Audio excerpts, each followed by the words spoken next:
From our State House studio in Montgomery, I'm Todd Stacy. Welcome to Capitol Journal. The historic 2024 election is finally in the books. More than 2.2 million Alabamians cast a vote this election. That's out of 3.8 million registered voters. That puts voter turnout at 58% statewide. Of course, it was Donald Trump scoring a decisive win over Kamala Harris, winning most of the swing states and the popular vote, which a Republican hasn't done since 2004. Let's see how Alabama voted in this election. First, in the presidential, Trump won 65% of the vote in Alabama to Harris's 34%. That's actually a bigger margin than Trump got versus Biden 4 years ago. And in the big race for Alabama's 2nd congressional district, it was Shomari Figures scoring the big win with 55% of the vote to Caroline Dobson's 45%. I'm going to be speaking with Congressman-elect Figures later in the show. Sarah Stewart won the race to become Alabama's next Chief Justice of the Supreme Court, besting Greg Griffin by a 66 to 34% margin.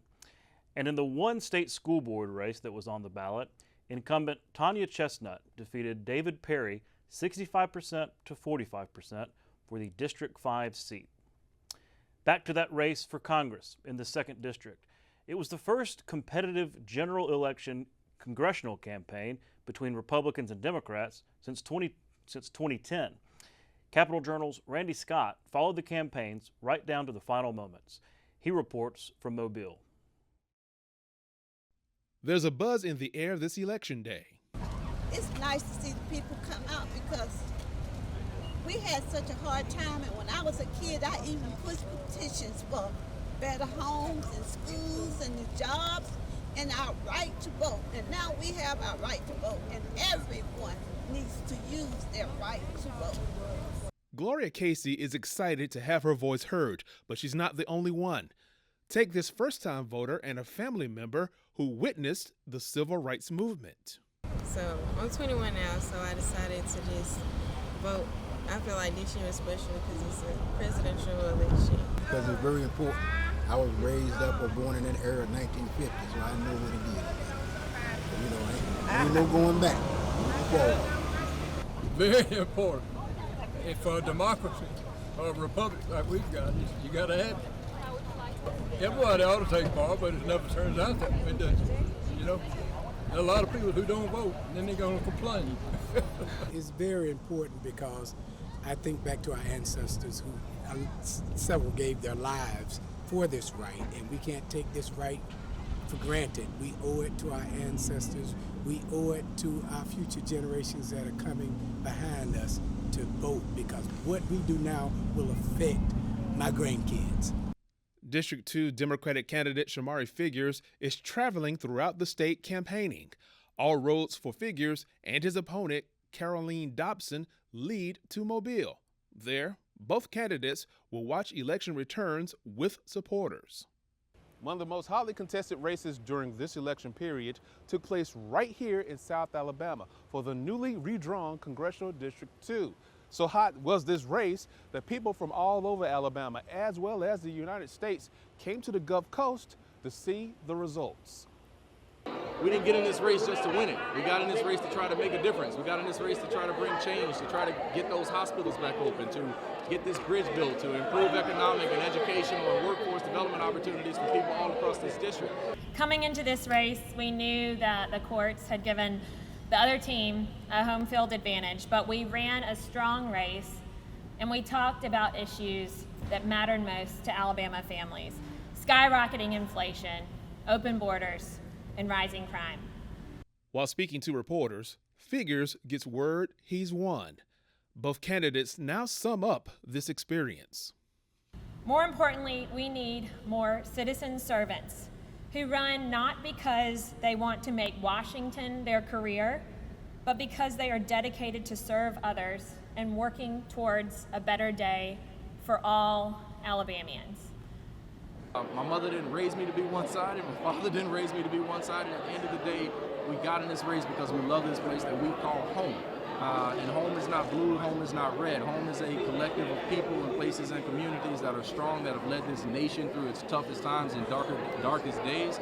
And we can do it. We know that we have a bright future ahead of us. And look, we got to go up there. We work on both sides of the aisle, and we get the job done. In Mobile, Randy Scott, Capital Journal. In non-election news, Alabama continues to push forward with an ambitious plan to expand broadband internet access statewide. Officials say they're now in the final homestretch of that effort. Funded primarily by federal dollars, the Be Linked Alabama initiative is set to be complete by 2026. Capital Journal's Jeff Sanders has that story. The Alabama Department of Economic and Community Affairs, or ADECA, is leading a statewide initiative to bring high-speed internet to Alabama's underserved areas. Working with local internet providers and government leaders, the goal is to connect even the most remote communities by the end of 2026, a deadline set by federal funding guidelines. Kenneth Boswell, who heads ADECA, says this is a crucial step towards statewide connectivity. What we've been able to accomplish from the executive branch, legislative branch, and our internet service providers. It has been a true consortium of people working and collaborating.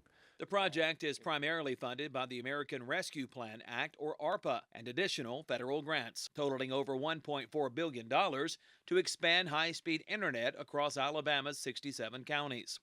These funds are dedicated to building lasting infrastructure, including so-called dark fiber and middle-mile networks, which will bring broadband access closer to some of the state's most rural and hard-to-reach communities. Connectivity that they otherwise would not have.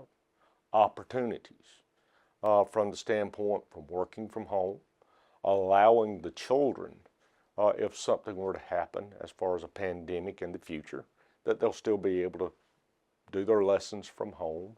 The stakes are high as federal ARPA guidelines require funds to be committed by the end of 2024 and fully spent by 2026. So far, Alabama has awarded over $500 million in grants to internet providers, with projects estimated to cover up to 127,000 underserved households statewide.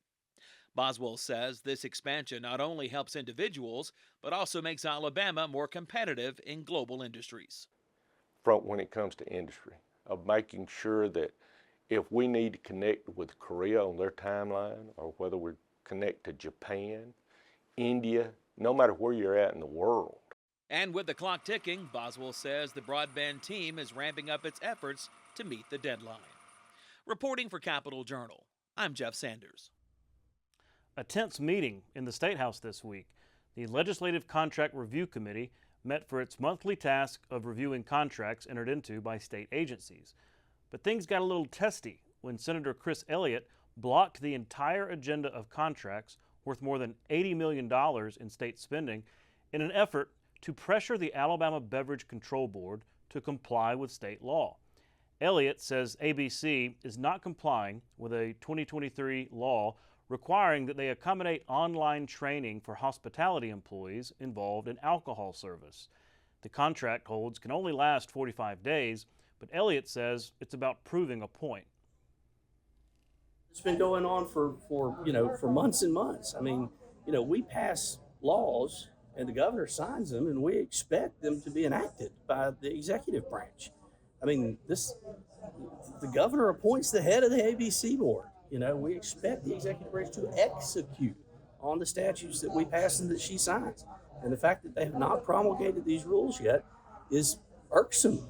And so I'm hopeful again that, like you saw from the health department, that there are phone calls being made saying, hey, y'all get your stuff in order and get to work, because now we've got a lot held up. Anytime there's been a delay before, there's been communication back and forth, and they have moved to do what is the law requires them to do. Here, some 18 months later, we have no movement. Okay. And repeatedly tabling the issue before the board. And so I've never seen a state agency simply unwilling to comply with the law, to delay so that the effect is to not implement the statute. So I'm hoping that this fairly dramatic step here will get their attention. And I'm hoping to provide a little bit more incentive to them and pressure from all the people in this room to deal with this issue as they should. Educators and advocates of public charter schools gathered in Birmingham this week for their annual conference. They heard from Jeffrey Canada, the famed educator behind the documentary Waiting for Superman, about children escaping troubled schools. Attendees also received a presentation from Auburn University researchers about the performance of charter schools. According to their research, public charter schools in Alabama perform 5.6% higher in overall proficiency than traditional public schools.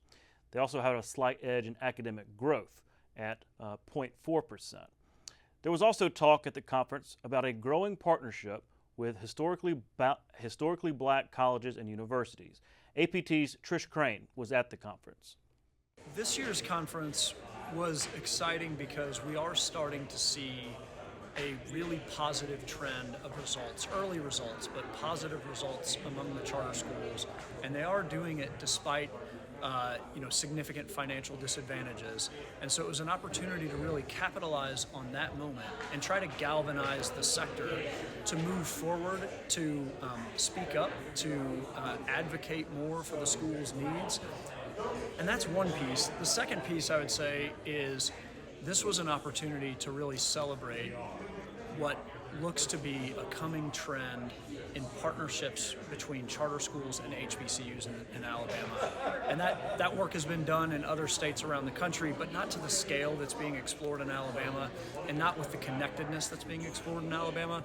And so I think that movement represents incredible opportunities for kids to have access to early post-secondary education in their high school career, and gain exposure to post-secondary life throughout their K-12 continuum, setting kids up for success beyond high school. Some sad news to report this week. 2 former lawmakers who served in the Alabama legislature for decades have passed away. State Senator Jimmy Holley of Elba died Monday at the age of 80. He served 5 terms in the House and 6 terms in the Senate, going all the way back to 1972. He retired at the end of his last term.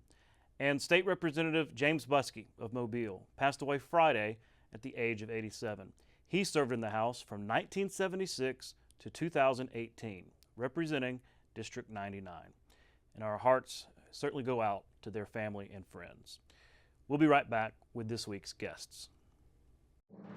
You can watch past episodes of Capital Journal online at video.aptv.org. Capital Journal episodes are also available on APTV's free mobile app. You can also connect with Capital Journal and link to past episodes on Capital Journal's Facebook page.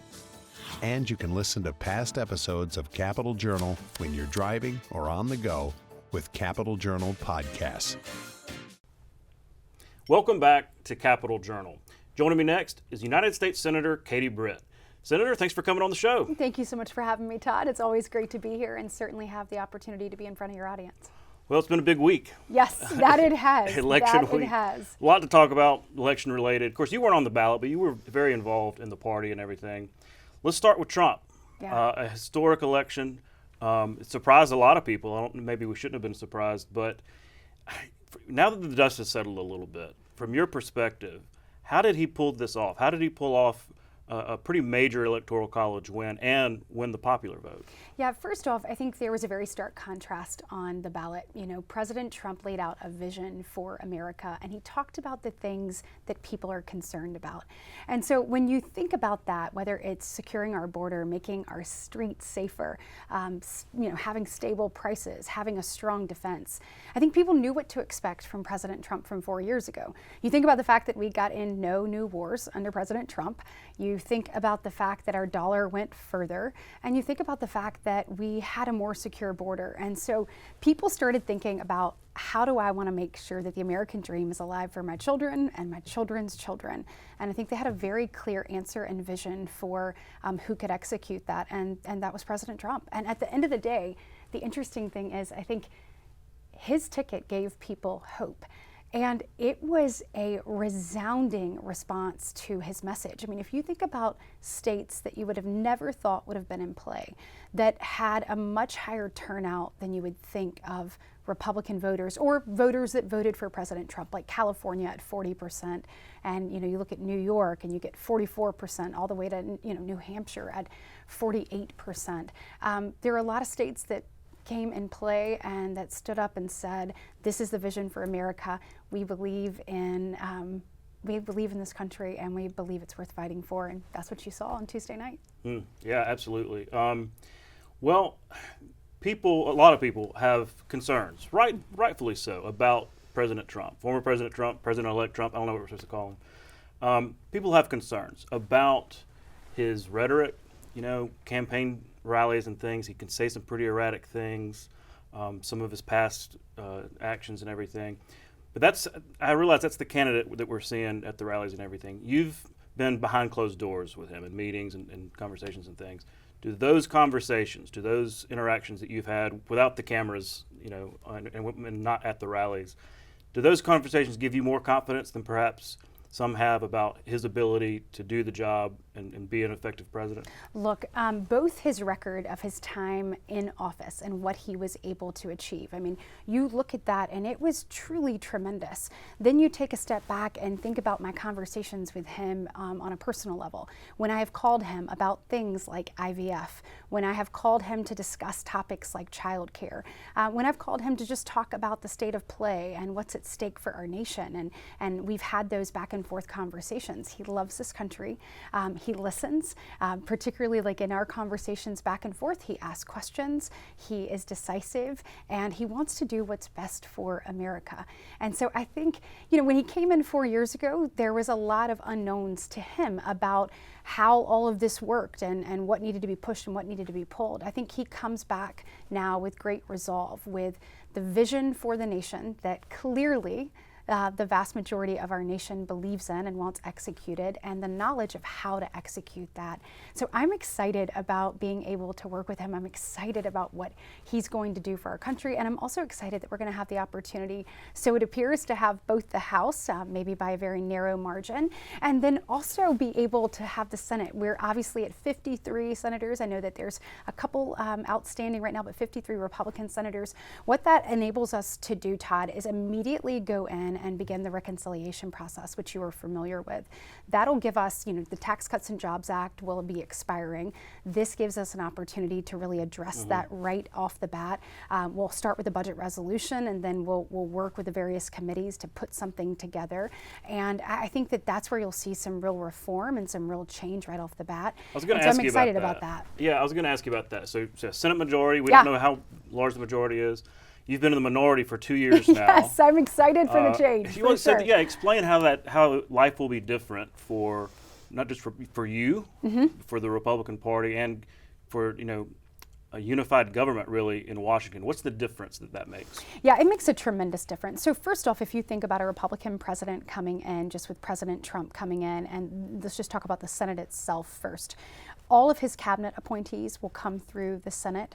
All of that confirmation process. Any federal judges come through the Senate. If there is a Supreme Court vacancy, which obviously there's been a lot swirling about that in the last couple of days, that all comes through the Senate. So having a Republican majority in the Senate and a comfortable Republican majority. Of course, you always want more, but 53 is very different than 50 and is very different even than 51.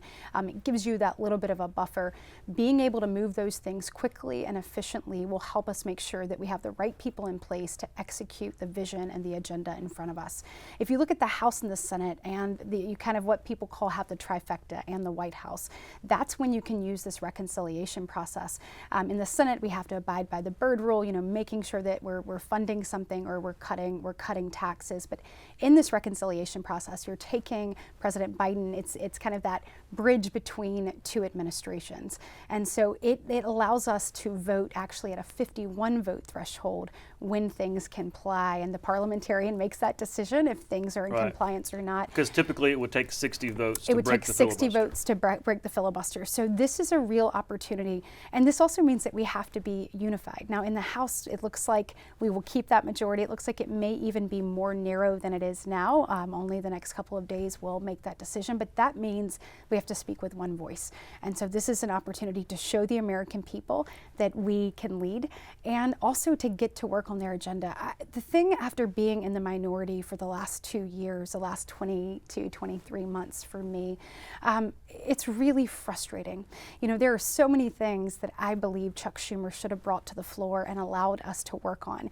You and I have talked about the appropriations process and the fact that last year we were 232 days into the fiscal year before we passed the appropriations bills. It's totally unacceptable. We're in a similar posture this year. Chuck Schumer has not put one appropriations bill on the floor, and we're a month and a half past the fiscal year deadline. So you think about things like that. You think about things like the Farm Bill, where we are over a year past the deadline on the Farm Bill. And our farmers, Todd, are hurting. As I have had the opportunity to be home and crisscross the state in the last couple of weeks, I have sat across from so many of our men and women who have poured their heart and soul into providing the food and resources that this nation and our planet, for that matter, need. And without passing a Farm Bill, when you look at the input cost that farmers have, I mean, everything from energy to fertilizer to machinery and beyond, those costs versus reference prices and et cetera, they are really hurting. And we haven't done our job. And Chuck Schumer hasn't even put that bill on the floor. So it's things like that, things like the National Defense Authorization Act, that I feel like we've been dragging our feet on. And at the end of the day, the American people pay the price. Ultimately, the majority leader, which we should talk about, we're going to have a new one, makes that decision about what comes to the floor and how it comes to the floor. And so we have a real opportunity right now as Republicans in the majority with President Trump and his vision and holding both the House and the Senate to get to work for the American people. And Todd, what the American people said on Tuesday night was, we are ready for change. We are ready for you to start doing your job. And I think they expect results, and they are worthy of results. So that's what we've got to get to work doing. You mentioned Senate Majority Leader. Yeah. So Mitch McConnell, who's been the Republican leader for a long time, yes, has said he's going to step aside. So you've got a race. I guess it's the three Johns I've heard about, maybe maybe Rick Scott as well. I guess y'all are going to go through a series of meetings and caucuses to decide that. Walk us through how that gets decided and the importance of that Senate Majority Leader. Yes, so this is huge.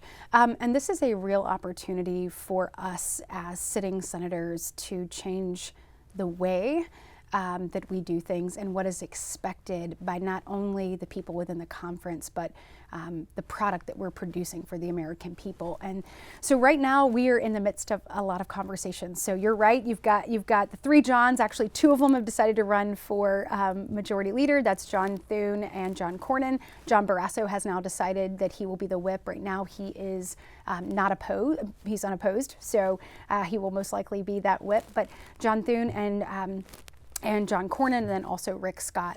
So they have been reaching out to all of us individually. They have been talking to us, answering our questions.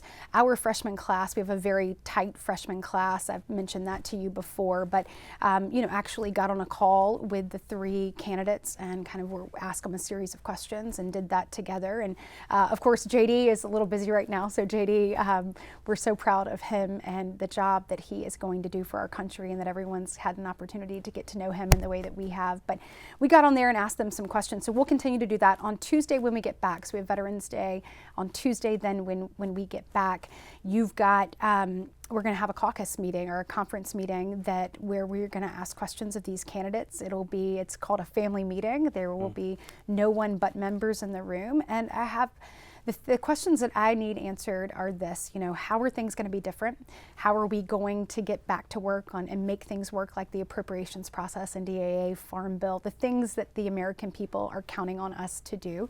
How are we going to empower individual senators? Right now we can mark up a bill in committee, put a lot of work into that, amend it, take tough votes as we're supposed to, and then that bill will never see the light of day, in this administration or in this previous Senate, Chuck Schumer wouldn't allow it to come to the floor. We didn't have an opportunity to debate it as a body, and we're supposed to be the world's most deliberative body. And so getting back to that and allowing us to participate, there are many things, like for instance, several of the bills that Chuck Schumer put on the floor where he would not allow any amendments. So you had no opportunity. For instance, he put a bill on the floor. It was a bill that he said was about IVF. It actually extended far past that. It went into human cloning. It actually did not protect religious freedom. And so he put that bill on the floor, and Schumer said, I will not allow any amendments. He did what they call fill the tree. So we had no option of being able to improve that bill or put things in that bill that we felt like needed to be stripped or added to a vote of the actual senators. So finding a majority leader that is willing to let us actually have this debate, actually amend bills, that'll be a question that's answered too. And so there'll be a lot of different people in the room that want to know basically how are we going to do things different and how we're going to get this place back working for the American people. We will have the vote on Wednesday.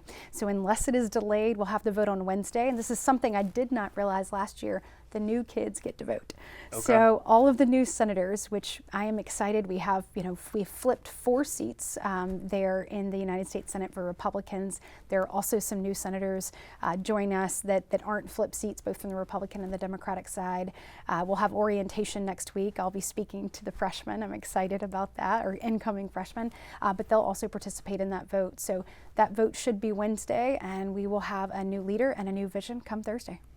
It's a big vote. It's a big race. You also have a new colleague in Shomari Figures. Yes. I'm going to be talking to him via Zoom here in a minute. Excellent. And obviously he's Democrat. He's on the other side of the aisle.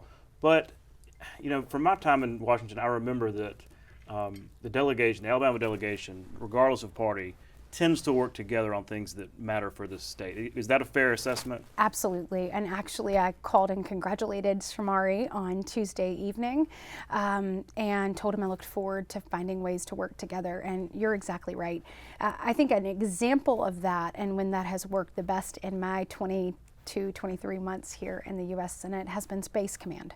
So in Space Command, Todd, that was truly a moment where every member of the delegation, no matter their post, no matter their party, came together and said, how can I figure out how to use my committee assignment, network within the way that I can, everything from Terry Sewell, making calls to Hakeem Jeffries and saying, hey, we need you helping us here. And, and you had everybody saying, okay, appropriators, putting language in bills, making sure that we had an opportunity to preserve Space Command coming to its rightful home of Huntsville there at Redstone Arsenal. You had authorizers writing language into their authorizing bills, giving us that opportunity. Everybody did their part to make sure that we have the moment that I hope that we have coming really soon, where we see President Trump say, the rightful home of Space Command, where is best for national security, where is best for national defense, where it makes the most sense, without a doubt, is Redstone Arsenal in Huntsville.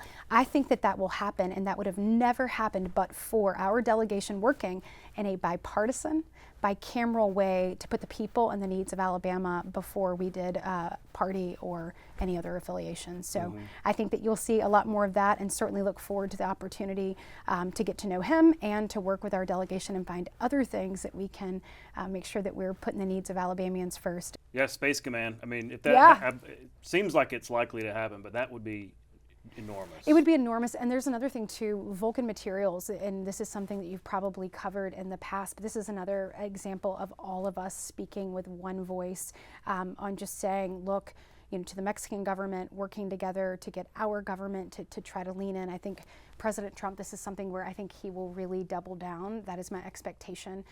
You cannot, seize private property. And to explain, they seized a quarry right there in the Yucatan, basically because the government wanted to. Correct. And how can you get away with that? Correct. And this is a business, obviously an Alabama-based business, but they touch people all over our country and the globe. And the fact that this administration would allow an American business to be treated like that, to me, is just completely and totally unacceptable. I expect the Trump administration to handle this very differently, to say, hey, when people invest in and try to create opportunity in your country, we expect you to respect that investment, and otherwise, why would people go to Mexico to do business? And so I think you will see a much stronger stance from Trump. You know, Trump understood the peace through strength, and that's another thing I think people are longing for.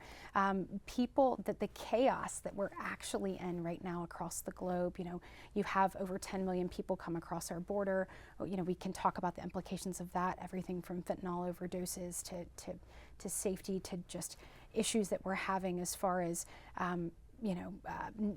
people not being able, different cities and entities not being able to handle financially the influx. I mean, there's a number of things there, but you look across the globe, you look at the stability that we see in the Middle East under President Trump with those Abraham Accords, things that people thought were never possible, versus the chaos that we see right now with Israel, Iran, and all of Iran's proxies, Russia and Ukraine. You think about China being on the march. So I think that there's a lot of things that we will ultimately see that strength, not just through peace through strength as you see across the globe, but putting Americans like Vulcan Materials in that business in a stronger position to do business, not just here, but with our allies and elsewhere.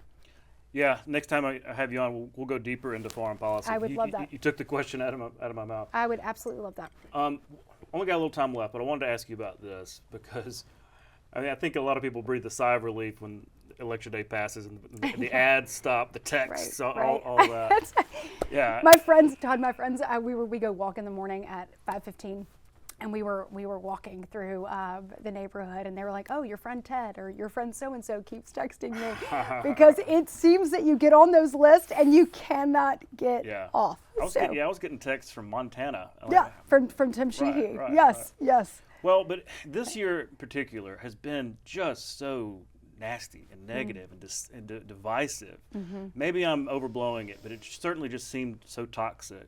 I mean, you had assassination attempts, you know, and so can we give us some optimism? Is there a way that we can get past this divisiveness as a country? I know we're not all going to agree on everything. That's right. But can we get to a kind of politics that we can agree or disagree agreeably? Yeah, well, we not only can, Todd, we must.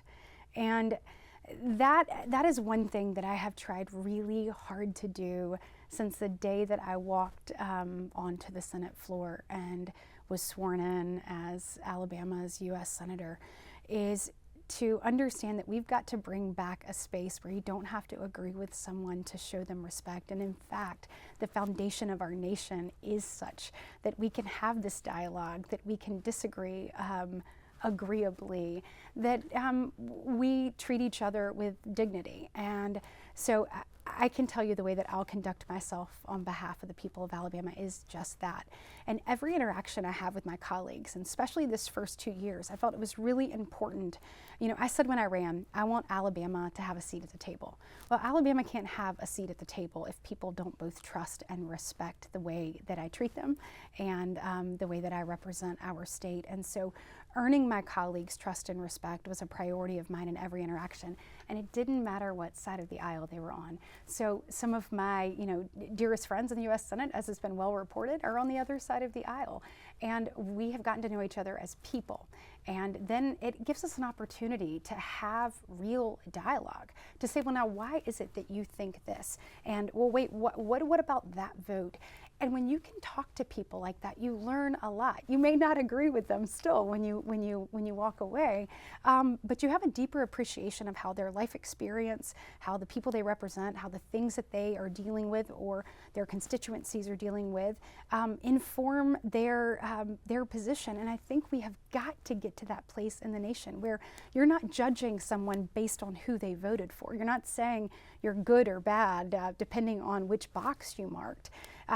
That's toxic, and ultimately it not only eats you alive, but it eats our society alive as well. And so I want to encourage Alabamians in general to, put those things aside, find ways to work together. Well, look, we're out of time. Senator, thanks so much for coming on the show, and we look forward to January and following this next Congress. Absolutely, and I look forward to coming back. Thank you. We'll be right back. You're watching Alabama Public Television.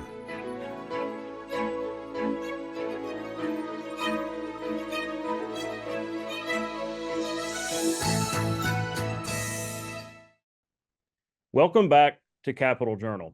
Joining me next is Congressman-elect Shomari Figures. Shomari, thanks for coming on the show. Thanks for having us, Todd. It's good to be back, man. Well, in a different light now. You are Congressman-elect. You had a decisive victory on Tuesday night. You're now headed to Congress. So let me ask you, I mean, it's been a few days since the election. Has reality set in about what's to come? I think so. It's a very humbling feeling, and we're incredibly grateful and appreciative of people, the voters across this district placing that trust in us. But now it's time to get to work, and so that's what we're setting our mind towards, to do just that, is to get to Washington and get the job done on those issues, addressing many of those issues that we campaigned about over the past year. Yeah, and I was looking over the election results. Maybe it was a decisive victory for you. And, I was looking at the counties. I noticed Montgomery specifically, a 31-point win in Montgomery County, outpacing even the top of the ticket, Kamala Harris, 27,000 votes, a margin, which really ended up being the margin in the whole district. What about Montgomery did y'all do to win so decisively here in the capital city? Look, I think it's one, acknowledging what Montgomery means, not just to this district and this state, but what it means to this country. Montgomery, I've said it since I got in this race, I think Montgomery is the most important city in America and perhaps the world of the 20th century because of the movement that was born out of Montgomery.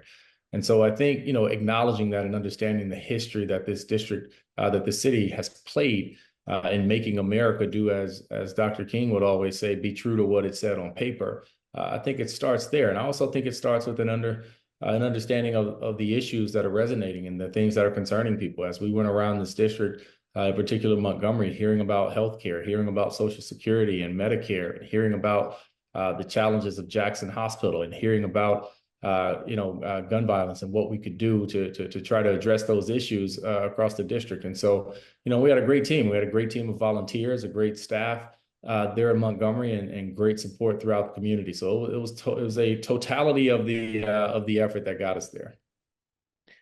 Okay, well, what's next? What happens next? I guess, you're going to Congress, so I guess you got to build out a staff. You got to meet with leadership and all that. Talk through the next steps into actually taking office.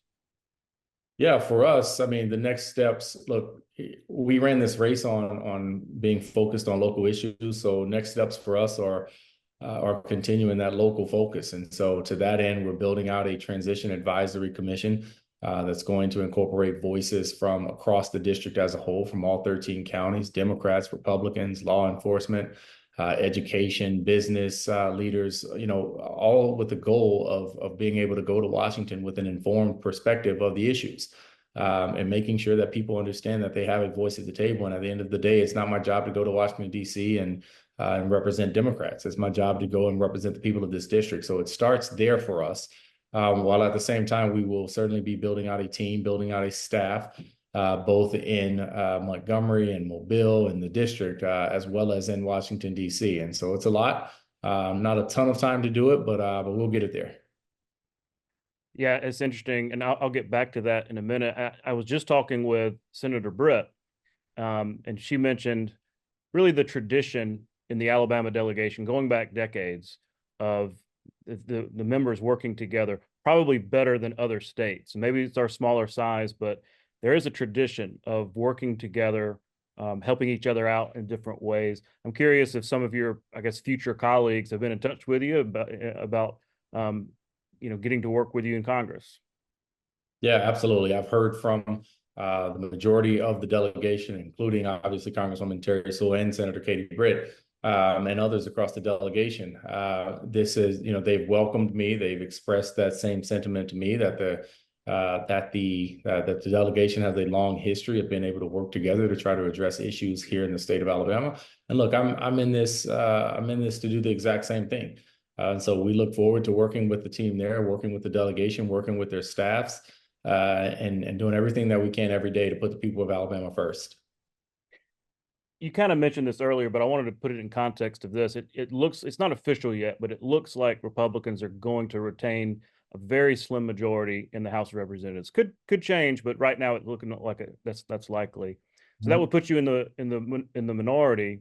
But you've already talked about representing all Alabama, all of the district, not just in a partisan way. How would that, being in the minority, be a challenge for you? And are you eager to work across the aisle? And how would you work across the aisle to make sure that the district isn't left out when it comes to votes and funding and things like that? Yeah, who's in the majority and who's in the minority does not change the mission and objective. The mission and the objective is to go find solutions and find the federal resources to address the issues that are happening in this district. Now, certainly in a Democrat majority, you have I guess a bigger seat at the table. But at the end of the day, the issues that need to be resolved, they remain the same, regardless of whether a Republican or a Democrat is in the White House, whether Republicans or Democrats are leading the Senate or the House. And that's been our position since we got in this race, that we have to work across the aisle to benefit it, and how we, for the benefits of this district. And so how we go about doing that, look, I think it starts with building a caucus that's, and I don't mean a literal caucus, I mean just identifying the support of people who suffer from the same issues in their districts, because there are Republican districts that have seen hospitals close as well. There are Republican districts that are suffering with gun violence as well. There are Republican districts that need investments in infrastructure and focusing on making sure that we're continuing to drive military spending as well. And so we look to where we can build those partnerships around common issues that need to be resolved,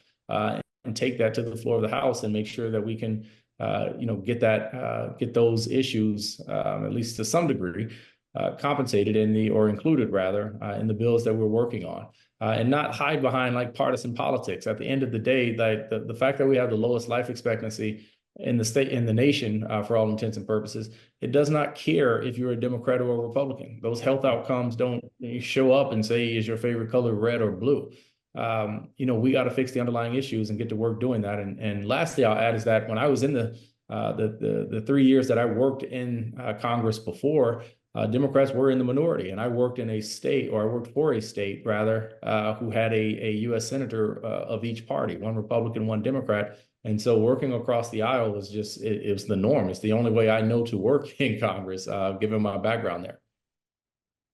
Yeah, and the one thing about majorities, they change, right? I mean, just look at the recent history. It's gone back and forth so many times. So one day you're in the minority, and 2 years later, you're which very well could happen based on historical trends. Let me ask you this. Have you given any thought to what committees you want to pursue? I know you don't get everything you want, maybe, but what committees are you eyeing and talking to leadership about being on? Look, we're still navigating that process right now, but I can tell you that the sort of gold standard for me in this district would be appropriations, to be able to have more of a direct impact in driving federal investments down here, especially around infrastructure improvements, especially around funding for rural hospitals. That would be at the top of the list, but that's a very aspirational committee for a freshman. So understanding the realities that is not likely to happen. We're certainly going to look at transportation and infrastructure for obvious reasons, to still be able to drive that sort of focus on some significant infrastructure projects that we need across this district.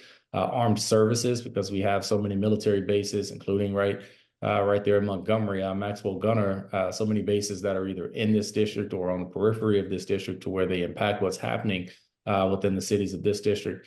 We have several defense contractors here as well, Pike County, Mobile, and others that armed services could certainly be beneficial. And then I'd say Ag Committee, Department of Agriculture. We have obviously a significant agricultural industry, not just in this district, but in all of the districts of this state. And then we have to make sure that we're taking care of our farmers and taking care of that industry. And obviously the anti-poverty programs that are attached within the ag jurisdiction is something that we have to be cognizant of, because we have extremely high rates of poverty in too many places across this district. Yeah, I mean, that's exactly what I would expect. Those are very influential committees for specifically, that second district. So, well, good luck on that, because that is so important. And look, you've been so generous with your time throughout this campaign, appearing multiple times on Capitol Journal. I've heard lots of feedback from our viewers that they appreciated in-depth conversations about that. So thank you for your time. Congratulations again, and we look forward to keeping up with you and checking in as you begin your first term in Congress. Well, thank you, Todd. Thank you for the opportunity, not just now, but throughout this race. Thank you for your balanced coverage of this race. I feel comfortable in speaking on behalf of Mrs. Dobson as well, that you've been a very fair and accessible source for getting the word out throughout the campaign for all candidates in here. And so I want to thank you for that. You play a valuable role in informing voters in a very neutral manner, and I think that's important, especially in today's day and age, man. And so, look, I look forward to coming back and sharing with what we got going on in DC. Absolutely. Thanks a lot. We'll be right back. You can watch past episodes of Capitol Journal online anytime at Alabama Public Television's website, aptv.org. Click on the online video tab on the main page. You can also connect with Capitol Journal and link to past episodes on Capitol Journal's Facebook page. Welcome back to Capitol Journal. Joining me next is Alabama Secretary of State Wes Allen. Mr. Secretary, thanks for coming on the show. Thank you, Todd. Appreciate it. Well, you're obviously Alabama's chief elections official. So we've had a really major election in the country, but here in Alabama as well. So let me just ask you, really from a technical standpoint, how did it go? I think it went great. And first off, I want to brag on all of the local officials in the state of Alabama that administer our election laws: the probate judges, circuit clerks, sheriffs, boards of registrars, and the poll workers. I mean, it takes an entire team to pull together and to work together to administer elections. Really, we got 67 different elections going on in the state at one time, if you think about it, because the probate judges are the chief elections official, the circuit judges or the circuit clerks handle all the absentee voting, the sheriffs handle security at the precinct, custody of the ballots, and then the board of registrars handle all the voter registration in their particular county, and then of course all those poll workers that get up, work hard, get trained, are there from sunup, really before sunup sometimes, and then after sundown, and how hard they work. And so it takes so much communication, so much teamwork, and I just want to brag on them because they are the backbone of our elections, and if it were not for that team, there would be no elections in Alabama. So I'm very proud of them and all the hard work they've put into it. And then our team in the Secretary's office, I've got such a great bunch of folks that work for the people of this state, and just proud of them as well. So it was a good day, good night, and proud of the voters of this state as well, because they showed up. Yeah, I think I saw 58% voter turnout. That's not too bad. Yeah. Not the highest it's ever been, Right. but certainly not the lowest either. Sure. I'm glad you mentioned the poll workers. I vote out at Huntington, and it's the same folks every year, and they do work hard. And with a high turnout like it was this week, they were tired. I mean, they've been working all day, and I think it's important to thank them for that service. You mentioned poll watchers. We reported some on, all these poll watchers deployed. You had the Alabama Republican Party announcing they're sending poll watchers out. But you also had the ACLU, SPLC, all kind of focused on that second district race that was so highly watched. Did anything come of that? Were there any problems with? I could just see with partisan poll watchers some kind of skirmishes, but did we not hear about anything like that? Well, poll watchers are a really important part of the process, because we always talk, and especially me, I want the public, I want the voters of this state to have confidence in their elections process. And the poll watchers are part of that process. Talking about election integrity, election security. And so poll watchers are an important part of election day, because when they get appointed by their particular parties, because each party has one appointment per precinct if they want to send somebody in to watch. And so that's really, really important for the public to understand how important poll watchers are. And so we didn't have anything that I know of that came into our office of anybody complaining. Okay. They can't obviously interfere and overlook somebody's shoulder and seeing how they're voting. They're in the room just to kind of observe kind of what's going on in that room. And because both sides are in the room, it kind of gives you some confidence, which is something we need in elections. And I was going to ask you about that too, because obviously on the national scale, an overwhelming victory for Donald Trump, and you haven't seen the charges of election fraud and all that kind of stuff. Can we maybe get over the hump in terms of every election is nationally? There's so much concern about voter fraud and everything. Not to diminish that, but you also can get into weird rabbit holes of conspiracies and everything. Maybe an overwhelming victory, there's less of that, and hopefully less of that in the future. Well, listen, it's just important for the public to understand and to have confidence in their elections. And the best thing that we can be doing as election officials, secretaries of state, probate judges, circuit clerks, all those people that have an important part in it, is to communicate and then have that transparency. And that's where it comes, those poll watchers back in the process, because it helps with the transparency. And when I was a probate judge years ago in Pike County, I took pride in making sure that everybody was welcome at the end of the night, even before the end of the night, to come in and watch what we were doing, inspect the tabulators when we were testing those and certifying those tabulators, when we were just doing anything in the process. We want folks to have complete confidence in what we're doing, so there aren't any questions. No backroom counting. Right, exactly right. And so we always invited everybody in to come watch as the tabulations pour in throughout the night, when the sheriff would bring them over across the hall from the courthouse and bring them into our probate office there, and we would input the unofficial results. And then, of course, that's so important to the process, is to make sure you're open and transparent to give confidence to the people. I want to ask you about this because as I travel throughout the state and give talks for various groups, I always get one question, especially close to an election. Okay. And that is, why don't we have early voting in Alabama? Like, I know the answer to that is that the legislature hasn't passed a law like other states have passed a law. But what's your view on that? Could we ever see an early voting situation in Alabama, even if it was just a week or 10 days of early voting? What's your views on that? What would you advise the legislature if asked? Well, I think my stance. Before I became Secretary of State, and I campaigned on election day, not election month. And I just think it's a more secure situation, a more safe, secure, transparent, accountable situation to have election day. Even President Trump talked about this not long ago, about election day, voting with paper ballots, and we're very proud of the process we have here in Alabama. I don't know if this subject's going to come up before the legislature. I'm in the executive branch now. I used to serve, obviously one term in the House, but if it comes up, I'm sure I'll be a part of that conversation. But Alabama, our way that we do things is safe, secure, transparent, and I think the people of this state has confidence, because at the end of the night, you saw we had the results in, and I'm very confident in what the probate judges and those local officials are doing.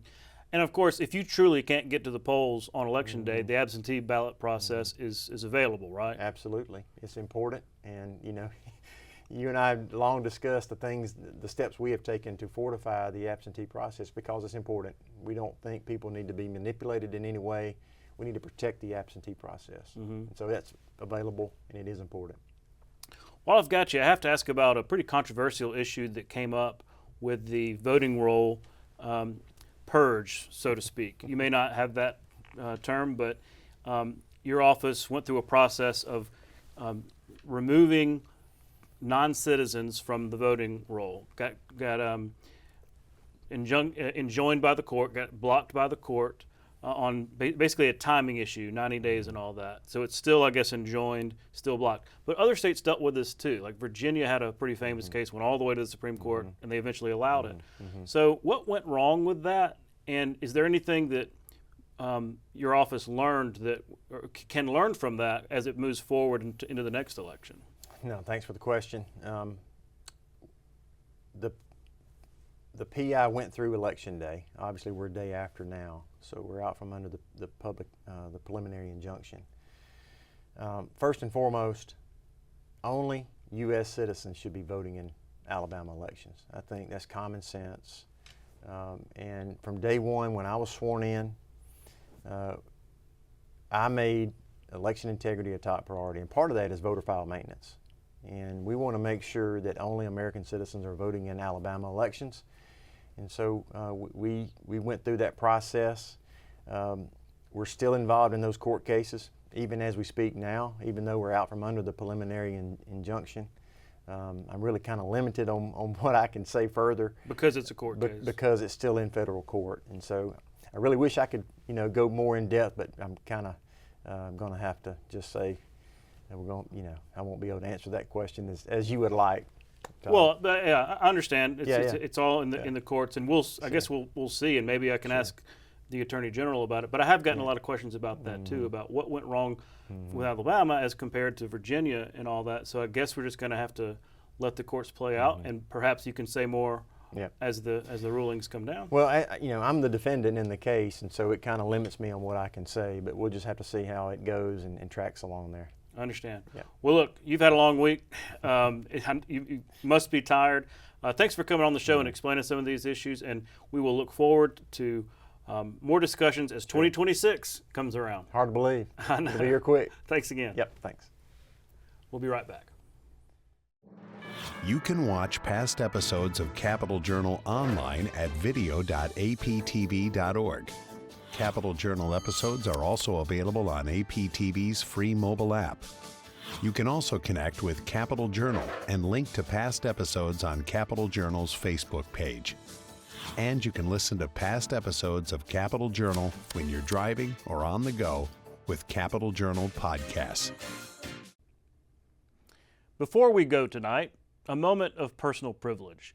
We've covered this election for weeks, and another big one is coming in 2026. In this age of partisan polarization, where officials are often tempted to retreat to the extremes of their parties, it's important that our leaders, and we, their constituents, remember the words of Edmund Burke. He was talking to the Bristol Assembly about the difference between direct democracy and the constitutional republic that was being conceived. He said, quote, "Your representative owes you not only his industry, but his judgment, and he betrays you instead of serving you if he sacrifices it to your opinion." With that, thanks for watching. We'll be back next week at the same time, right here on APT. For our Capital Journal team, I'm Todd Stacy. We'll see you next time.